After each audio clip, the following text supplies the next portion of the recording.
Angan ba yuni Suresh Chandra da call tawi.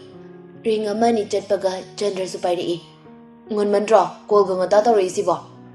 Ngarang nang na aku ma da hai krai dene. Chandra Suresh ki mo ing thoke na. Kori bunai sa. Nang sidi bako hospital chatpagi do. Hai kra bane. Imana su chaste nai rakpani. Tanja aduda mapandagi binana. Ibungo nang bulu sindribone. Ima di lusin baloire. Ima ay lusin ge tawriye. Phone dagi Chandra na. Ngali da ngasi dia. Wachi nga ngano sasalaw. Ay ko lusin baloire bani ko. Hoy, ay lagti fongar mo ko. Ay su lusin lakuigi. Hairaga marup ani do phone thamkre.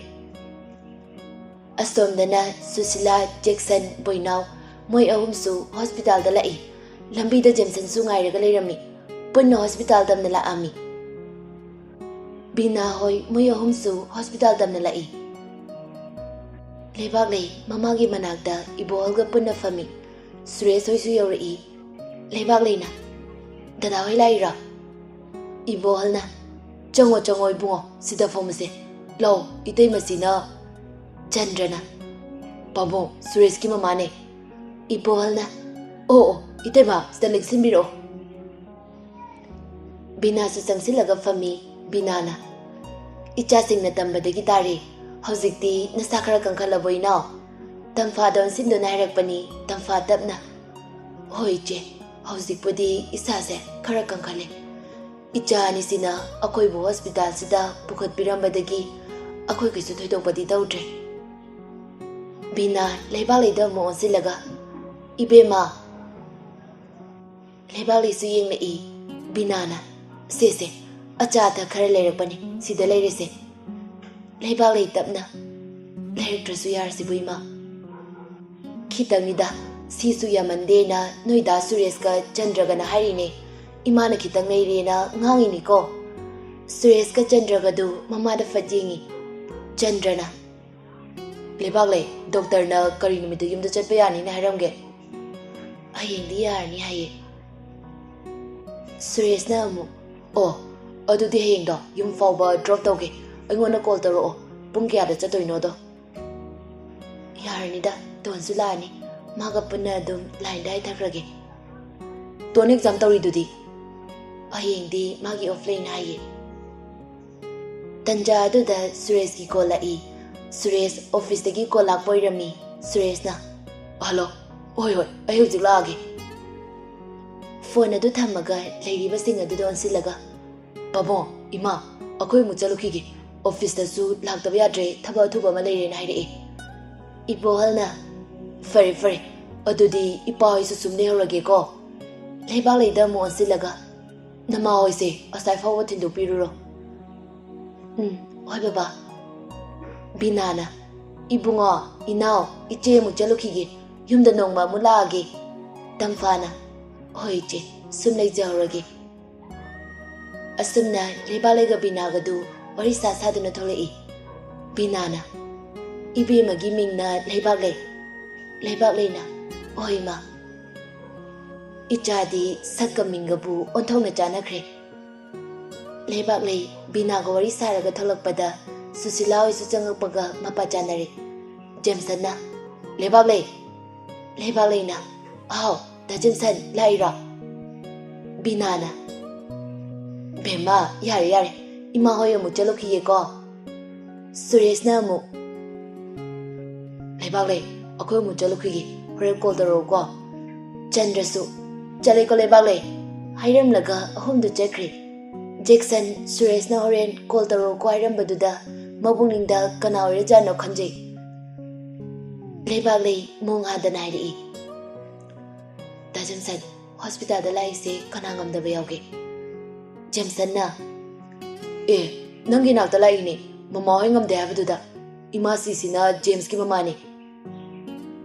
Leibaklei James ki mama na hairakpaduda ikai mandana tumina laikre. Aduga mama hoy leiribaduda changai.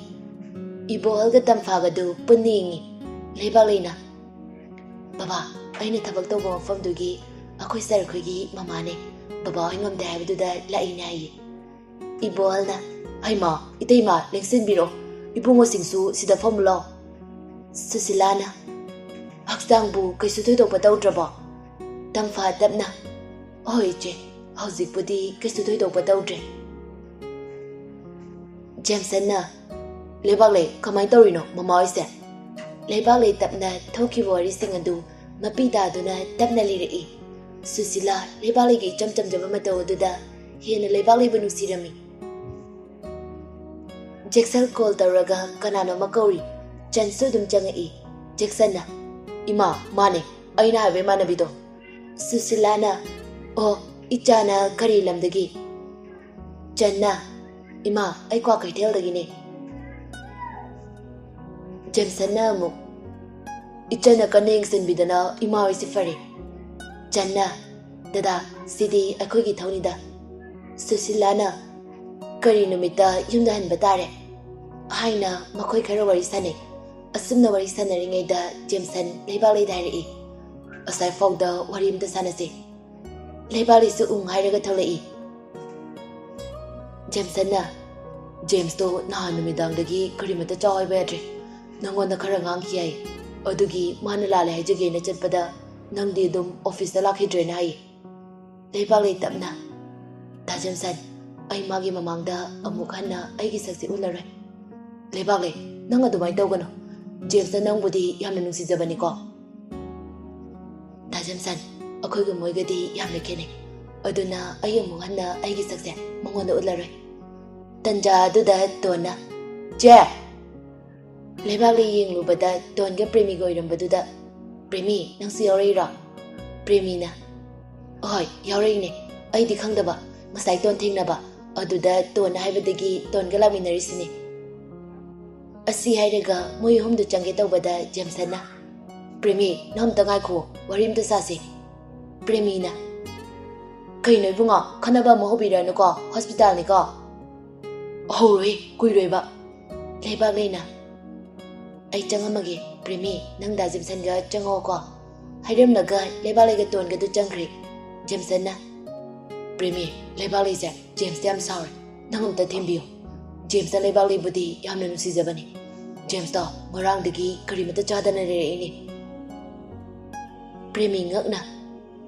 Kari marangi no aisa mabani na saunarisa. Jameson wari sing adu liri. Premi na.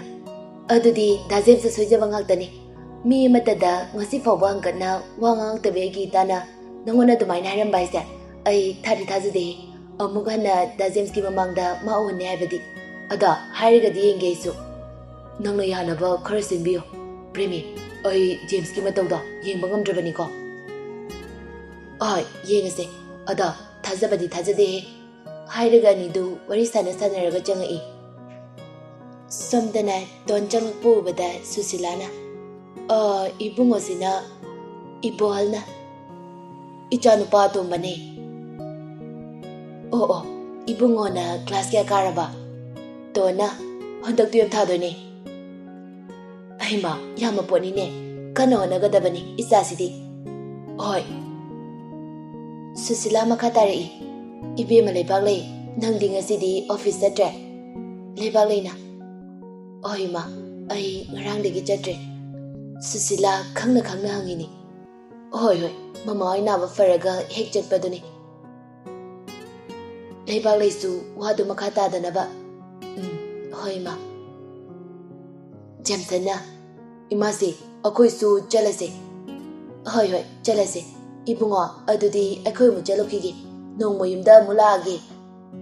Hoi deima. Tamfana.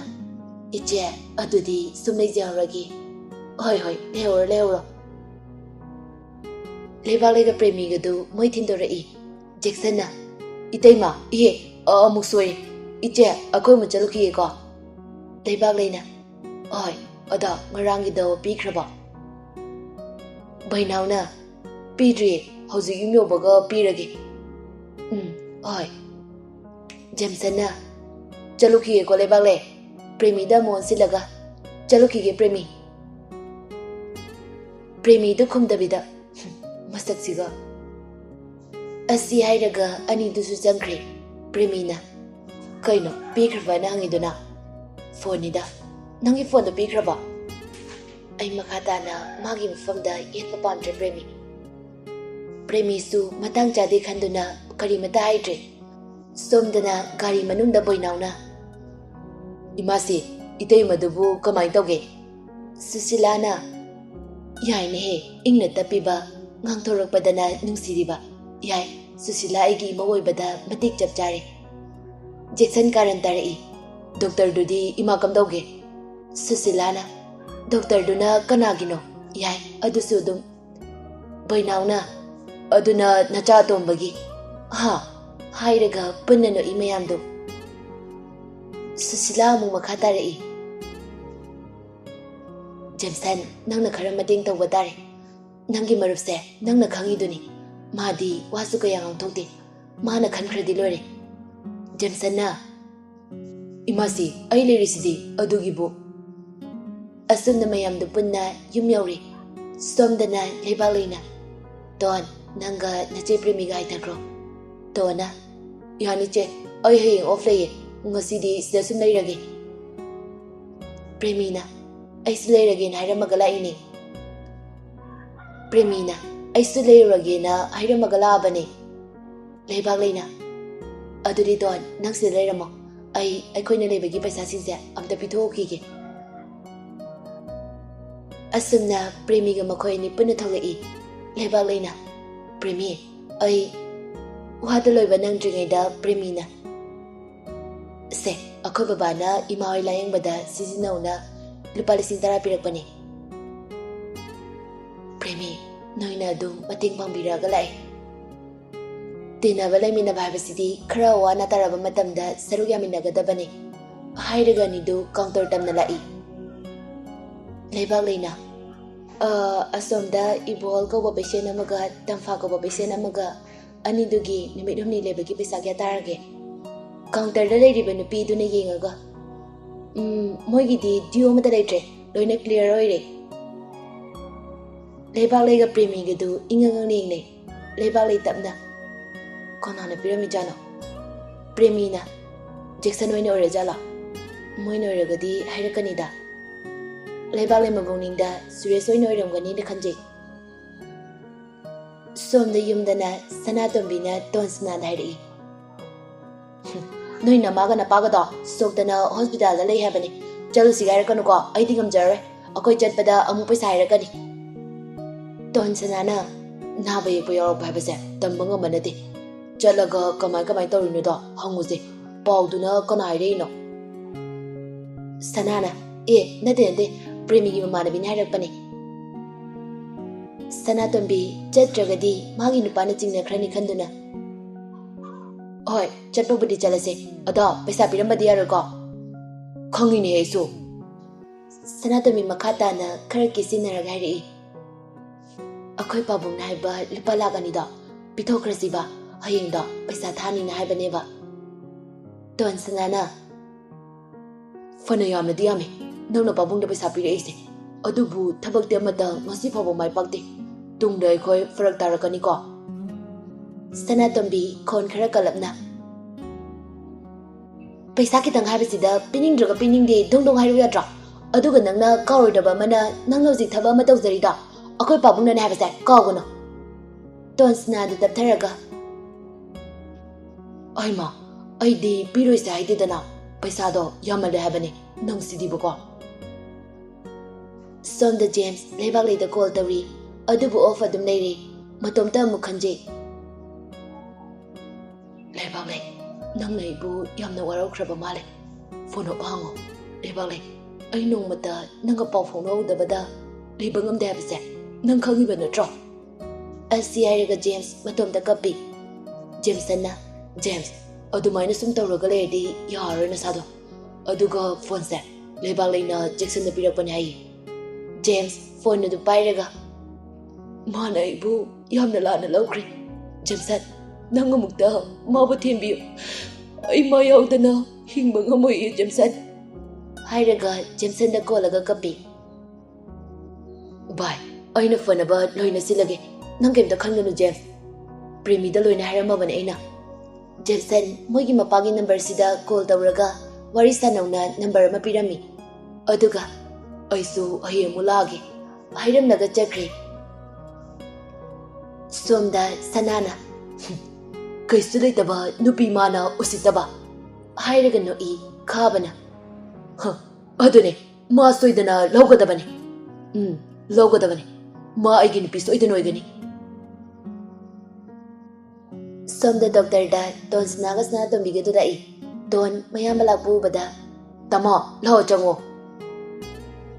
Ibolsu macha lakpu bada harauna kausilami don sanana kamai tawino baba Sana tomina ahanoiro pagini kaino Ibolsu wadu makata danaba Kaisu thudopa tawba nateda sum namase masa nungaitina yingthoksina lakpani Sana tomina Dada kuina lebyaroi thabak sakane habado Don sana mapadi yengaga Doctor nabu kari harige Ngasi chatpa yarani hai ngayak leiraga chatladabani Odu baba gari di kamai tawraba Sana tomina Dada pungsi asilaktre chanaba tawse Mana chanaba tawse hari idu moigi gari da tinbigi haraktanaba hanu wamang yaklahuribani Leibaklei Dada laidoin chalani Fare adudi aisu thabak chakadaba male chaloki ko hairam laga thokre sana tombina Leibaklei se sina kai no khara tawro hairam laga lupa chonga pirami asumna Leibaklei hoisu yumda Suresh tinbiduna yum yaure